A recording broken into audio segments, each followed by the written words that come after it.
Handle damage হয় কেন? অল্প বয়সী মধ্যবয়সীদের ক্ষেত্রে এই ভুলটি বেশি হয়ে থাকে, যে কারণে আসলে এই বয়সের লোকদের হ্যান্ডেলগুলো ড্যামেজ হয়ে যায়। এই ড্যামেজ হওয়ার জন্য আসলে কত স্ট্রং, কত পারদর্শী, কত অভিজ্ঞ ড্রাইভাররাও আসলে তাদের ভুলের কারণে তাদের হ্যান্ডেল ড্যামেজ হয়ে যায়। তাহলে এই হ্যান্ডেল ড্যামেজ হওয়া থেকে কিভাবে আপনি পরিত্রাণ পাবেন, কি আছে তার সমাধান, কিভাবে আসলে এর থেকে মুক্তি মিলতে পারে, সেটাই জানতে হলে ভিডিওটা সম্পূর্ণ দেখতে হবে। ভিডিওতে লাইক কমেন্ট শেয়ার করা মোটেও ভোলা যাবে না। প্রিয় বন্ধুরা, যদি এই চ্যানেলে আপনি আজ নতুন হয়ে থাকেন তাহলে অবশ্যই চ্যানেলটি সাবস্ক্রাইব করে আমার পাশে থাকবেন। প্রিয় বন্ধুরা, আসলে এই যে মধ্যবয়স্ক এবং অল্প বয়স্ক এইসব লোকেদের মাঝে এই ভুলটা বেশি হয়, যে কারণে সেই ভুলের পরিপ্রেক্ষিতে আসলে হয় হ্যান্ডেল ড্যামেজ। আর চিন্তা করে দেখেন, একটা হ্যান্ডেল একটা পুরুষের সর্বোচ্চ একটা পাওয়ার, সেই পাওয়ারটা যদি নষ্ট হয়ে যায়, ড্যামেজ হয়ে যায়, তখন আসলে তারে দিয়ে কি কাজে লাগে? তার কোনো মূল্য আছে? সে নিজে আসলে কোন মান সম্মান নিয়ে বা বিবেক নিয়ে সে বসবাস করে? তো প্রিয় বন্ধুরা, আসলে তার এই পরিস্থিতির জন্য সে নিজেই দায়ী।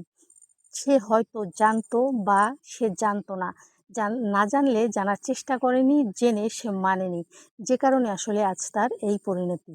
এজন্য অবশ্যই আমাদের আল্লাহ তাআলা নিষেধাজ্ঞা দিয়েছে, যে টাইমে আসলে ড্রাইভ করা যাবে না গাড়ি, ইঞ্জিনের মধ্যে ঢুকানো যাবে না হ্যান্ডেল, সেই সময় যদি এই কাজগুলো করে থাকে, তাহলে কিন্তু তার হ্যান্ডেল পুরোপুরি ড্যামেজ হওয়ার সম্ভাবনাই বেশি।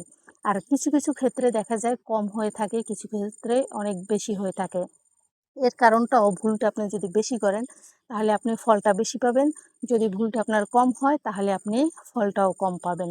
এজন্য আপনাদের যেটা করতে হবে, স্পষ্টভাবে দাম্পত্য জীবন শুরু করার আগে অবশ্যই দাম্পত্য জীবনের নিয়ম কানুনগুলো মেনে নিতে হবে, জেনে নিতে হবে এবং সেইভাবে পথ চলতে হবে। তাহলেই আপনার জীবন হবে অনেক সুখময়, অনেক আনন্দময় এবং অনেক লম্বা সময়ের।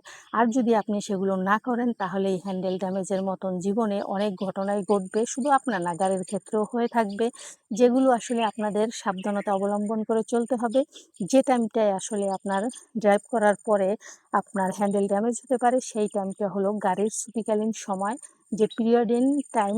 সেই টাইমে আসলে ব্লিডিং যখন হয়, সেই মুহূর্তে যদি আপনার হ্যান্ডেল ইঞ্জিনের মধ্যে প্রবেশ করান, তাহলে একবার, দুবার, অনেকবার, অনেক দিন, অনেক মাস, অনেক বছর এরকম আপনি করে এসেছেন, অনর্গল চলতেছে আপনার এই ডিউটি, এরকম যারা করে থাকেন এবং তারা মনে করে যে আসলে ওখানে ওই অবস্থায় তাদের হ্যান্ডেল ঢুকাবে, সেটা ইজি না, আনইজি ফিল করতেছে, সেজন্য সে হ্যান্ডেলের মাথায় হেলমেট ইউজ করতেছে, মনে করতেছে সে প্রোটেকশন নিয়ে কাজ করতেছে, তার কোনো সমস্যা নেই।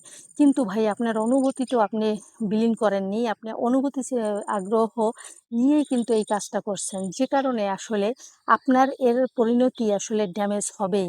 তো এই কাজ যারা করেন তারা আসলে বিরত থাকেন, যারা এই কাজ করতে ইচ্ছুক তারা একদম দূরে সরে যান।